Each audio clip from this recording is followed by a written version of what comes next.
welcome to the deep dive.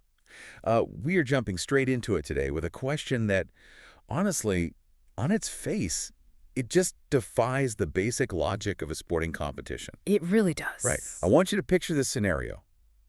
How does a team hold on to 3 wins? Like, they don't lose that win count at all, and yet they mysteriously slip from the absolute #1 spot on the ladder all the way down to number 3. It is the ultimate puzzle of early season standings. Yeah. You win, but the math somehow pushes you backwards. Which just feels like you're being punished for succeeding. Yeah. I mean, today we are pulling our insights directly from a really fascinating source, The Art of the Ascent, AFT Dice Round 4 analysis.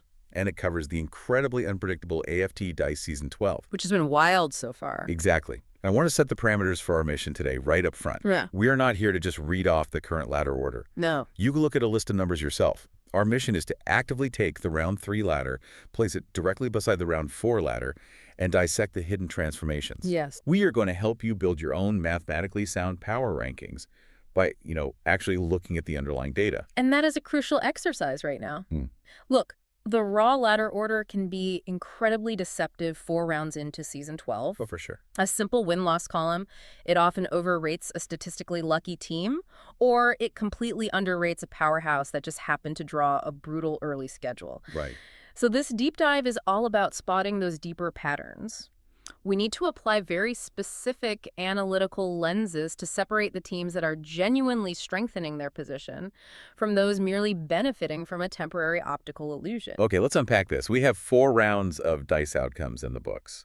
And 4 rounds is, it's that critical threshold, right, where we transition from early season noise to actual reliable data trends. Exactly. The sample size is finally big enough. So let's start at the very top with the team sitting at 3-1 or better. The immediate standout is North Melbourne. They made a massive leap to the #1 spot following just another dominant win. It's an impossible to ignore statement, especially considering the offensive output they've managed to sustain. It is a really loud statement.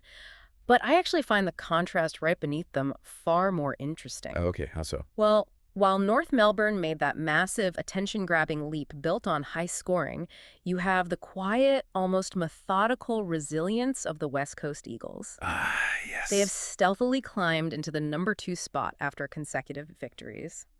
And it hasn't been flashy. Bad at all. It's just been back-to-back, structurally sound wins. Which brings up an essential question for you to consider as you build your own rankings. Does this steady climb by the West Coast Eagles indicate that structural consistency is finally beginning to separate the elite from the high-variance teams? That's a great point. And I think we have to look at the teams they jumped over to really answer that. Right. Because right next to those climbers, we have the slipping undefeateds. And this goes back to the riddle I posed at the start. The 3-1 illusion. Yeah. You have teams that fell from a perfect 3-0 record down to 3-1. The Adelaide Crows are the prime example here. Definitely. They were sitting at #1, and despite staying at 3 wins, they just added a loss. They slipped to #3. And joining them in that slip is Richmond. And this is where we have to look far beyond the simple fact of the loss itself. Exactly. We really have to break down the specific context of what happened to Adelaide and Richmond in round 4. Was it a close defeat where the late-game dice rolls just didn't favor them? Or was it a heavy structural breakdown? Huge difference. Huge. And furthermore, where did it happen? Because dropping a game at home where you are mathematically favored is fundamentally different from dropping an away game in hostile territory. Yeah. How does the specific nature of those losses change how seriously we should view the setback? I hear that, but let me push back a little on penalizing Richmond too heavily for this drop. Okay, go ahead. If you look at their specific run, their previous 3 wins came against highly rated opposition. So even though they slipped from 3-0 to 3-1, that early season resume is still incredibly strong. They lost an away game. They didn't suddenly become a mid-tier team overnight just because the ladder algorithm shuffles them down after a single round 4 loss. That is a fair counterpoint. You can't let a single round 4 loss erase the hard data we gathered from the first 3 rounds. Exactly. If Richmond proved they possessed the tactical setup to beat strong opposition, That data point remains entirely valid. Your power rankings need to weigh the complete early season resume against the recent stumble, rather than just reacting to the latest result. But the stumble matters because of what's happening directly beneath them on the ladder. The logjam. Yes, the logjam. Yeah. As those undefeated teams slipped back to 3-1, they crashed headfirst into this massive group of teams rising up to meet them. It is crowded. It's incredibly crowded. We have an enormous group of 8 sides that improved their record from 2-1 to 3-1. Let's look at this list. We've got North Melbourne and West Coast, who we just discussed, but also Hawthorn, Essendon, Port Adelaide, the GWS Giants, the Sydney Swans, and Carlton. Wow. That is 8 sides sitting with that exact same 3-1 mark. It's a total traffic jam at the top. It is a very dense knot to untangle. And if you are trying to synthesize this information for your rankings, treating all those 3-1 records as equal is a massive mistake. Oh, yeah, completely. To rank these 8 teams accurately, you must look at who posted the most decisive wins in round 4, and more importantly, who they played. Right. Let's take Hawthorn and Essendon as the perfect contrast here. Both are 3-1. Yes. But if we look at the source material, Hawthorn's wins have come against teams that were in the top 8 last season. Quality opponents. Exactly. Yeah. They are grinding out victories against proven contenders. Essendon, on the other hand, is 3-1, but they've played 2 of the bottom 4 teams to get there. Ah. Their record looks identical on the raw ladder, but the underlying quality of those wins is entirely different. Exactly. You need to ask yourself, does the quality of their opposition make Hawthorn's rise more trustworthy? A 3-point scrape by against a struggling team mathematically yields the same 4 premiership points as a 50-point demolition of a contender. Yep. But they tell wildly different stories about future performance. And then you have a team like Carlton in that 3-1 mix. Take their win over the Gold Coast Suns in round 4. That was a fascinating game. It really was. The Suns have this massive offensive engine, yet Carlton went in and ground out a really low-scoring win. That tells us Carlton's defense is uniquely equipped to shut down high-scoring teams. Which is huge. It is. That specific defensive metric makes their 3-1 record feel far more sustainable than, say, Port Adelaide or the Sydney Swans. Because they rely on shootouts. Right. They're relying on high-variance, high-scoring shootouts to get their wins. If Sydney's dice rolls go cold for one quarter, they lose. Yeah. If Carlton's offense goes cold, their defense keeps them in the game. Which is a vital distinction when projecting forward. Defensive reliability translates week to week far better than offensive shootouts. Absolutely. It's why you have to look under the hood of that 3-1 logjam. You aren't just ranking records, you are ranking team profiles.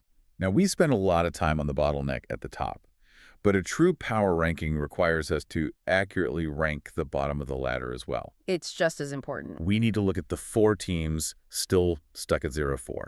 4 weeks of AFT Dice Season 12, 4 weeks of coming up empty. We're talking about the Brisbane Lions, the Western Bulldogs, St Kilda, and Fremantle. And even in a winless streak, there is crucial data to be mined. Yeah. We need to look for patterns across their 4 weeks of play to separate the truly broken teams from the unlucky ones. Right. Or teams like St Kilda and the Western Bulldogs suffering from consistent low scoring and heavy blowouts, which would indicate their tactical mechanics are fundamentally broken. Or are we looking at a team like the Brisbane Lions who are experiencing heartbreaking near misses, where games just keep slipping away in the final moments due to a few bad dice rolls? The Brisbane Lions are the fascinating case study there. If you look at their margins, they are losing games by 3 points, 5 points, 2 points. It's brutal. It is. They are taking top-tier teams to the absolute brink and just failing to execute in the final 2 minutes. Compare that to the Western Bulldogs, who are dropping games by 40-plus points every week. Completely different scenarios. One team is agonizingly unlucky, the others being systematically dismantled. Which forces a question for you to think about. How do you view an 0-4 record at this stage of the season? Yeah. Do you view it as a final, definitive verdict on a team's early form? Or, if you are looking at Brisbane's underlying metrics, are you holding out hope that just one breakthrough win could correct their trajectory and completely reset their season? Because a 0-4 team, whose losses are all near misses against top-tier opponents, might actually possess a stronger underlying profile than a 2-2 team surviving on blowout wins against the bottom dwellers. Exactly. I look at those near misses and I see a team that is one tactical adjustment away from tearing through the middle of the ladder. Yes. But sorting the unlucky from the truly terrible and sorting that 8-team 3-1 logjam at the top It requires a framework. The source material provides us with 4 specific analytical lenses to help formulate those perfectly calibrated top 8 or top 12 rankings. So let's bring those in. Let's do it. Let's start with lens 1, points differential. This focuses on the cumulative scoring margin across all 4 games. We are looking for the teams with the largest positive margin, or in the case of losing teams, the least negative margin. Right. It strips away the binary result of a win or a loss and looks purely at the volume of scoring dominance. Because if a team wins 3 games by an average of 40 points, but drops 1 game by 2 points due to a bad roll, their points differential is still going to be massive. Absolutely. Which poses a great question for anyone building a ranking. Does a team with 1 narrow loss, but a massive positive points differential, outrank an unbeaten team that is just scraping by with narrow single-digit wins every week? It's the classic debate. Right. I'd argue yes. The team with the massive differential has a higher ceiling, even with the blemish on their record. I agree. The dominant, slightly flawed team often projects better long-term than the lucky perfect team. Yeah. Which leads us directly into lens 2, percentage trend. Right. We need to briefly touch on how percentage functions here. It's the total points scored divided by the total points conceded multiplied by 100. It's the ultimate measure of offensive and defensive balance. Right. But we aren't just looking at the overall static percentage. We want to track the trend. Right, because we want to know which teams have seen their percentage rise sharply in just the last 2 rounds. Yes, momentum. A team might have had a terrible round 1 that dragged their overall percentage down.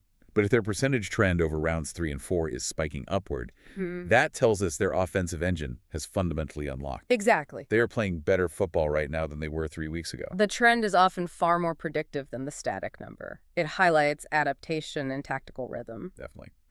Then we move to lens 3, venue splits. This lens highlights the vital importance of home and away patterns after a 4-game sample. Where you play matters. It really does. We are seeing teams develop very clear identities based on where they play. The fortress mentality. If you look at venues like Metricon or Optus, some teams are building impenetrable records there. Yes. The question for your power rankings is how heavily you weight that. Does a flawless home record at specific notoriously difficult venues carry more weight for you than a team holding a mixed bag of unpredictable results across neutral stadiums? It's something you have to decide. If you know a team like West Coast or Fremantle is mathematically favored by a significant margin just by stepping onto the turf at Optus, you have to factor that heavily into their ranking. Absolutely. Venue dominance provides a reliable baseline of expected wins. Which brings us to lens 4.